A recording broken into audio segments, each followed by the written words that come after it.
ನಮಸ್ಕಾರ ಸ್ನೇಹಿತರೆ, ಇವತ್ತಿನ ಕತೆ ನಮ್ಮ ಸಬ್ಸ್ಕ್ರೈಬರ್ ಆದ ಪದ್ಮರವರಿಗೆ ಚಾಮರಾಜನಗರದ ಹಾಸ್ಟೆಲ್ ಅಲ್ಲಿ ಆದ ಎಕ್ಸ್ಪೀರಿಯನ್ಸ್. ಪದ್ಮ ಹೇಗಂದ್ರೆ ದೇವ್ರನ್ನೇ ನಂಬಲ್ಲ, ಇನ್ ದೆವ್ವ ಅಂದ್ರೆ ಅವಳಿಗೆ ಕಾಮಿಡಿ. ಆದ್ರೆ ಆ ಚಾಮರಾಜನಗರದ ಹಾಸ್ಟೆಲ್ ಅಲ್ಲಿ ಆದ ಘಟನೆಗಳು ಅವಳ ನಂಬಿಕೆನೆ ತಲೆಬುಡ ಮಾಡಿದ್ವು. ನನ್ನ ಫ್ರೆಂಡ್ಗೆ ಏನಾಗೈತೆ ಅಂದ್ರೆ ಯಾರು ಅವಳ ಹತ್ರ ಹೋಗಿ ಕೂತ್ಕೊಂಡು ಅವ್ರ ಕೈಯೆಲ್ಲ ತಲೆ ಎಲ್ಲ ಕೈಯೆಲ್ಲ ಸೊರಿ. ಒಂದು ದಿನ ರಾತ್ರಿ ಹಾಸ್ಟೆಲ್ ಫುಲ್ ಸೈಲೆಂಟ್ ಆಗಿತ್ತು. ಪದ್ಮ ಅವ್ರ 4 ಜನ ರೂಮ್ಮೇಟ್ ಜೊತೆ ಹಾಸ್ಟೆಲ್ ಅಲ್ಲಿ ಮಲಗಿದ್ಲು. ಸಡನ್ ಆಗಿ ಪದ್ಮಗೆ ಬಾಡಿ ಫುಲ್ ಫ್ರೀಸ್ ಆಯ್ತು. ಎದೆ ಮೇಲೆ ಯಾರೋ 80 kg ಮನುಷ್ಯ ಕೂತಾಗೆ ಅವಳಿಗೆ ಫೀಲ್ ಆಗ್ತಾ ಇತ್ತು. ಅವಳಿಗೆ ಕೈಕಾಲು ಕೂಡ ಆಡ್ಸಕ್ ಆಗ್ತಿರೋದಿಲ್ಲ. ಎಷ್ಟೇ ಕಿರ್ಚನ್ ಅಂತ ಪ್ರಯತ್ನ ಪಡ್ತಿದ್ರು ಕೂಡ ಬಾಯಿಂದ ವಾಯ್ಸೇ ಬರ್ತಿಲ್ಲ. ನೆಕ್ಸ್ಟ್ ಡೇ ಪದ್ಮ ಇದನ್ನು ಸ್ಲೀಪ್ ಪ್ಯಾರಾಲಿಸಿಸ್ ಅಂತ ಅನ್ಕೊಂಡ್ಲು. ಆದ್ರೆ ಆ ದಿನ ರಾತ್ರಿ ಮತ್ತೆ ಸೇಮ್ ರಿಪೀಟ್ ಆಯ್ತು. 3ನೆಯ ದಿನ ಬೆಳಗ್ಗೆ ಯೋಚನೆ ಮಾಡ್ತಾ ತಿಂಡಿ ತಿನ್ಕೊಂಡು ಕೂತಿರುವಾಗ ಅಡಿಗೆ ಮಾಡುವ ಆಂಟಿ ಅವಳನ್ನು ನೋಡಿ, ಏನಾಯ್ತಮ್ಮ ಈಗ ಬೇಜಾರ ಕೂತ್ಕೊಂಡಿದ್ಯಾ, ಹೇಳು ಮಗಳೇ ಏನಾಯ್ತು ಅಂತ ಕೇಳಿದಾಗ ಪದ್ಮ ಹೇಳೋದಕ್ಕೆ ಶುರು ಮಾಡಿದ್ಲು. 2 ದಿನ ಏನೇನಾಯ್ತು ಘಟನೆಗಳನ್ನೆಲ್ಲ ಪ್ರತಿಯೊಂದು ಡೀಟೇಲ್ ಆಗಿ ಆ ಅಡುಗೆ ಆಂಟಿಗೆ ಹೇಳಿದ್ಲು. ಅಯ್ಯೋ ಹೌದಾ, ಭಯ ಪಡ್ಕೊಂಬೇಡ ಮಗಳೇ, ಹಾಸ್ಟೆಲ್ನಲ್ಲಿ ಈ ಥರ ನಡೀತಾನೆ ಇರುತ್ತೆ ನೋಡು. ಈ ಸಲ ನೀನು ಭಯ ಪಡ್ಕೊಳೋದಕ್ಕೆ ಹೋಗ್ಲೇಬೇಡ. ಇವತ್ತು ನೈಟ್ ನಿನ್ಗೆ ಏನಾದರೂ ಆ ಥರ ಕನ್ಸು ಬಿದ್ದರೆ ತಿರ್ಗಾ ಅದೇ ಥರ ಫೀಲ್ ಆಗ್ತಾ ಇದ್ರೆ ಧೈರ್ಯ ಮಾಡಿ ಯಾರು ನೀನು ಅಂತ ಹೇಳಿ ಕೇಳು. ಆಗ 3ನೆಯ ದಿನದ ರಾತ್ರಿ ಪದ್ಮಗೆ ಮತ್ತೆ ಸೇಮ್ ಎಕ್ಸ್ಪೀರಿಯನ್ಸ್. ಆಗ ಪದ್ಮ ತುಂಬಾನೇ ಧೈರ್ಯ ಮಾಡಿ, ಹೇ ಯಾರು ನೀನು, ನನಗೆ ಯಾಕೆ ಇಷ್ಟೊಂದು ತೊಂದರೆ ಕೊಡ್ತಿದ್ಯಾ ಅಂತ ಹೇಳಿ ಕೇಳಿದ್ಲು. ಸಡನ್ ಆಗಿ ಪದ್ಮಗೆ ರೂಮಿನ ಕಬೋರ್ಡಲ್ಲಿ ಕನ್ನಡಿಯಲ್ಲಿ ತನ್ನ ಮುಖದ ಬದಲು ಯಾರೋ ಒಬ್ಬಳು ವಿಕೃತವಾದ ಮಹಿಳೆ ಆ ಕನ್ನಡಿಯಲ್ಲಿ ಅವಳಿಗೆ ಕಾಣಿಸಿದ್ಲು. ಅವಳು ನೋಡೋದಕ್ಕೆ ಹೇಗಿದ್ಲು ಅಂದರೆ ಮುಖ ಎಲ್ಲ ಗೀಚ್ಕೊಂಡಿತ್ತು, ಮುಖದಲ್ಲೆಲ್ಲ ರಕ್ತ ಬರ್ತಾ ಇತ್ತು, ಕೂದಲೆಲ್ಲ ಫುಲ್ ಕೆದರಿತ್ತು, ತುಂಬಾ ಉದ್ದವಾದ ಕೂದಲಿತ್ತು. ಇದೆಲ್ಲ ಆದಮೇಲೆ ಅವಳು ಹಾಗೇನು ಮಲ್ಕೊಂಡ್ಬಿಟ್ಲು. ಘಟನೆನ ಅವ್ರ ರೂಮ್ ಮೇಟ್ಸ್ಗೆ ಮತ್ತು ಸೀನಿಯರ್ಸ್ಗೆ ಹೇಳಿದ್ಲು. ಆಮೇಲೆ ಧೈರ್ಯ ತಗೊಂಡು ಸೀನಿಯರ್ಸ್ಗೆಲ್ಲ ಹೇಳ್ದೆ, ಧೈರ್ಯ ತಗೊಂಡು ಎಲ್ಲ ಒಟ್ಟಿಗೆ ಮಲ್ಕೊಳ್ಳೋಣ ಅನ್ಕೊಂಡು. ಅದಾದ್ಮೇಲೆ ನನ್ನ ಬಾಡಿ ಒಳಗಡೆನೆ ಬಂದಿತ್ತು ಅಂತ ಎಲ್ಲ ಹೇಳ್ತಾ ಇದ್ರು. ಈ ಘಟನೆ ಎಲ್ಲ ಕೇಳಿದ್ಮೇಲೆ ಅಲ್ಲಿರುವ ಸೀನಿಯರ್ಸ್ ಎಲ್ಲ ಸೇರ್ಕೊಂಡು ಒಂದು ಪ್ಲಾನ್ ಮಾಡಿದ್ರು. ನಾವೆಲ್ಲ ಒಂದು ಡಾರ್ಮೆಟ್ರಿಲಿ ಮಲ್ಕೊಳ್ಳೋಣ. ಸುಮಾರು ಒಂದು 30ರಿಂದ 50 ಜನ ಹುಡುಗಿರಿರ್ಬೋದು. ಇವರೆಲ್ಲ ಸೇರಿ ಒಟ್ಟಿಗೆ ಮಲಗಿರ್ತಾರೆ.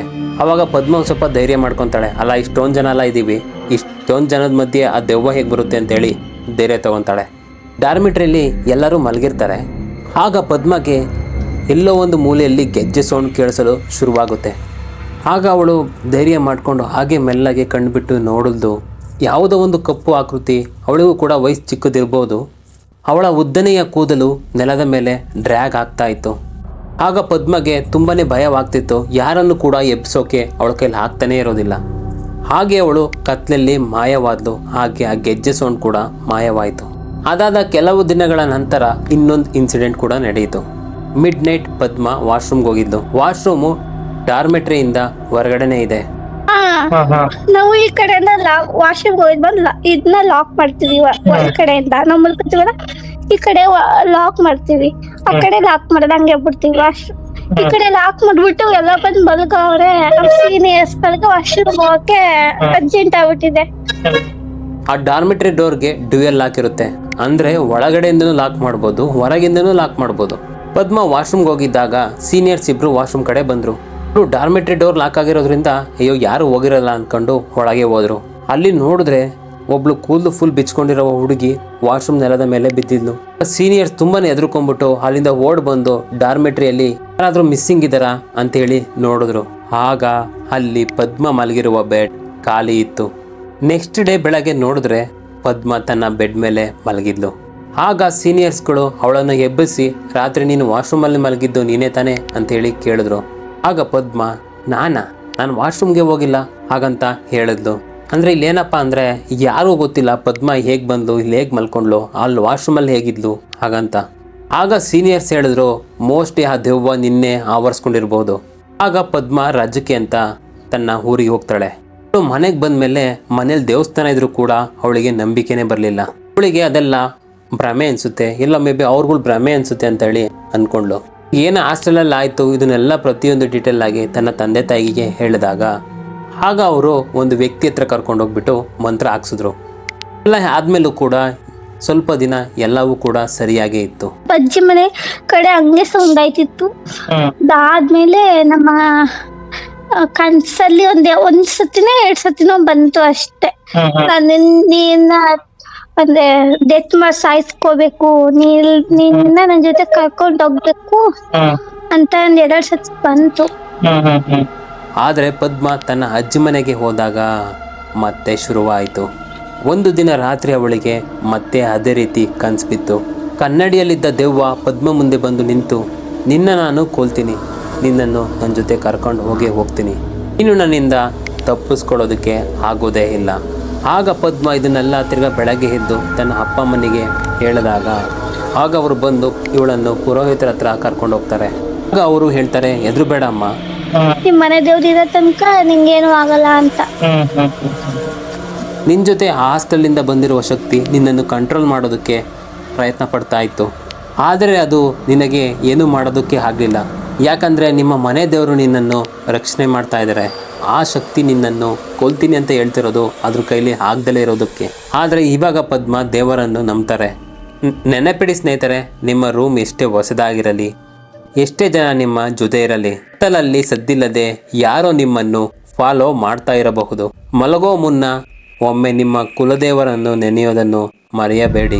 ಇದಾಗಿತ್ತು ಸ್ನೇಹಿತರೆ ನಮ್ಮ ಸಬ್ಸ್ಕ್ರೈಬರ್ ಆದ ಪದ್ಮರವರ ಎಕ್ಸ್ಪೀರಿಯನ್ಸ್. ಇದೇ ರೀತಿಯ ರಿಯಲ್ ಎಕ್ಸ್ಪೀರಿಯನ್ಸ್ಗಾಗಿ ಈ ಚಾನಲನ್ನು ಸಬ್ಸ್ಕ್ರೈಬ್ ಮಾಡ್ಕೊಳ್ಳಿ. ನಿಮಗೆ ಇದೇ ರೀತಿ ಏನಾದರೂ ಎಕ್ಸ್ಪೀರಿಯನ್ಸ್ ಆಗಿದ್ದರೆ ಕಮೆಂಟ್ ಮೂಲಕ ತಿಳಿಸಿ, ಇಲ್ಲಾಂದರೆ ಇನ್ಸ್ಟಾಗ್ರಾಮಲ್ಲಿ DM ಮಾಡಿ ನಿಮ್ಮ ಸ್ಟೋರಿ ಕೂಡ ಹೇಳಿ. ನಮ್ಮ ಇವತ್ತಿನ ಕತೆ ಬೆಂಗಳೂರು ಬಾಯ್ಸ್ ಹಾಸ್ಟೆಲ್. ಅಲ್ಲಿ ನಡೆದಿರುವ ಹಾರರ್ ಸ್ಟೋರಿ. ಅದು ಮಳೆಗಾಲ, ಸೆಪ್ಟೆಂಬರ್ನ ತಿಂಗಳು. ಫುಲ್ ಜಡಿ ಮಳೆ.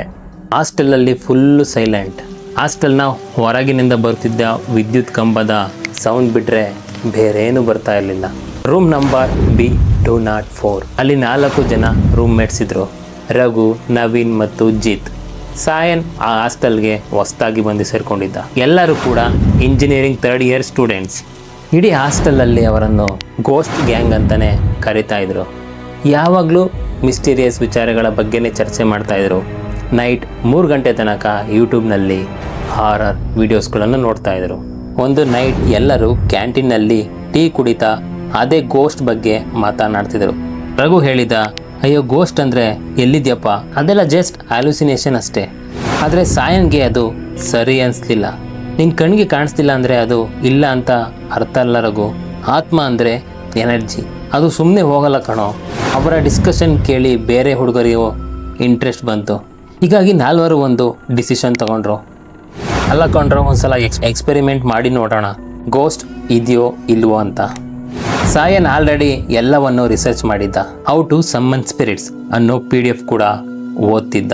ಅವರು ಒಂದು paper board, candle, match box, coin, mirror ಮತ್ತು ವಿಡಿಯೋ ಕ್ಯಾಮ್ರಾ ರೆಡಿ ಮಾಡಿಕೊಂಡ್ರು. ಜಿತ್ ತನ್ನ ಮೊಬೈಲ್ ಫ್ಲ್ಯಾಶ್ ಲೈಟಿಗೆ ಟ್ರೈಪಾಡ್ ಸೆಟ್ ಮಾಡಿದ.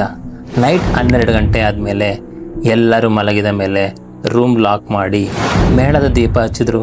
ಆಗ ರಘು ನಿಧಾನಕ್ಕೆ ಹೇಳಿದ, ಬೇಡ ಕಣ್ರು, ಏನಾದರೂ ಆಗ್ಬಿಟ್ರೆ ಆಮೇಲೆ ನನ್ನ ತಲೆ ಮೇಲೆ ಆಗ್ತೀರ ಎಲ್ಲರೂ ಸೇರಿಕೊಂಡು. ಆಗ ಸಾಯನ್ ನಕ್ದ. ಏನಾದರೂ ಆತ್ಮ ಬಂದರೆ ಸೆಲ್ಫಿ ತಗೊಂಡು ಇನ್ಸ್ಟಾಗ್ರಾಮಲ್ಲಿ ಹಾಕ್ತೀನಿ ಕಣೋ ಅಂತ ಜೋಕ್ ಮಾಡ್ತಾ ಇದ್ದ. ಆದರೆ ಯಾರಿಗೂ ಗೊತ್ತಿರಲಿಲ್ಲ ಈ ರಾತ್ರಿ ಅವರ ಲೈಫ್ ಚೇಂಜ್ ಮಾಡೋ ರಾತ್ರಿ ಅಂತ.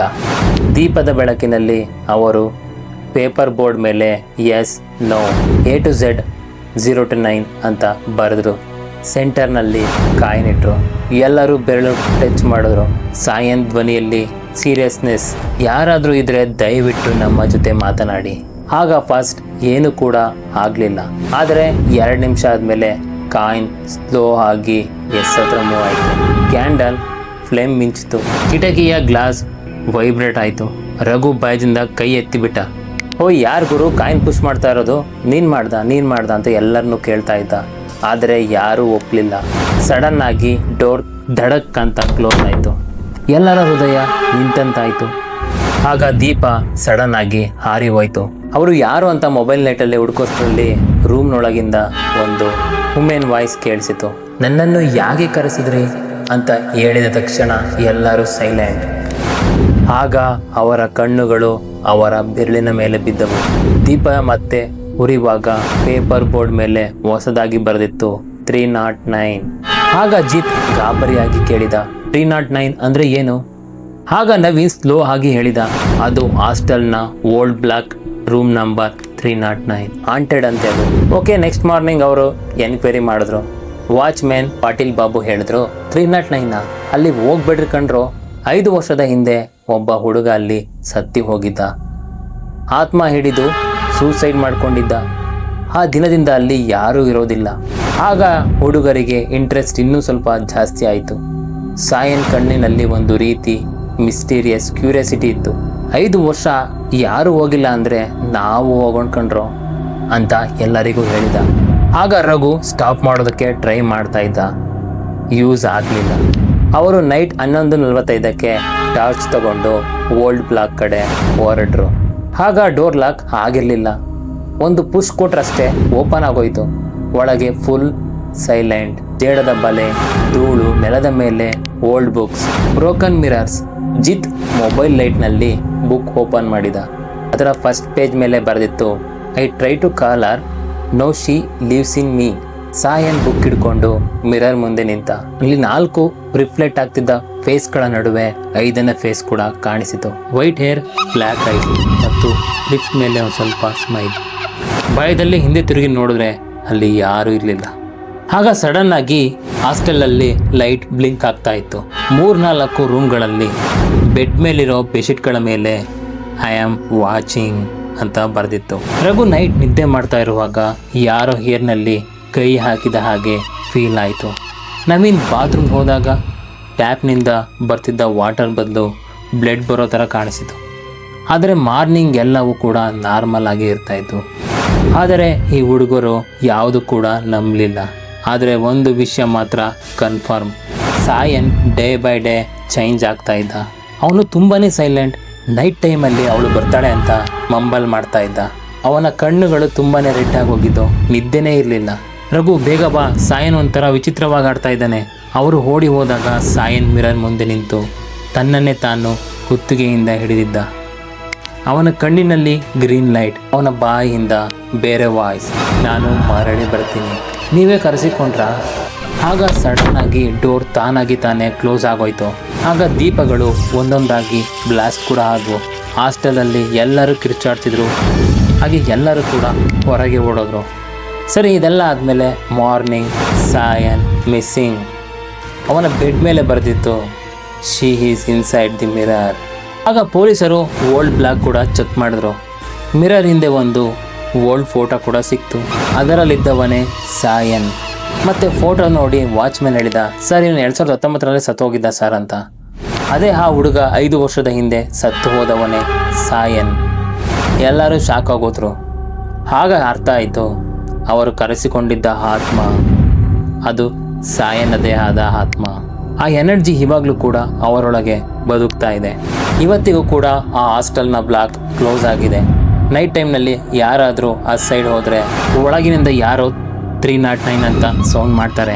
ಕೆಲವರು ಮಿರರ್ ಹತ್ತಿರ ಹೋದಾಗ ತಮ್ಮ ರಿಫ್ಲೆಕ್ಷನ್ ಹಿಂದೆ ನಿಂತು ಕಾಣೋ 5 ವ್ಯಕ್ತಿಯನ್ನು ನೋಡಿದ್ರಂತೆ.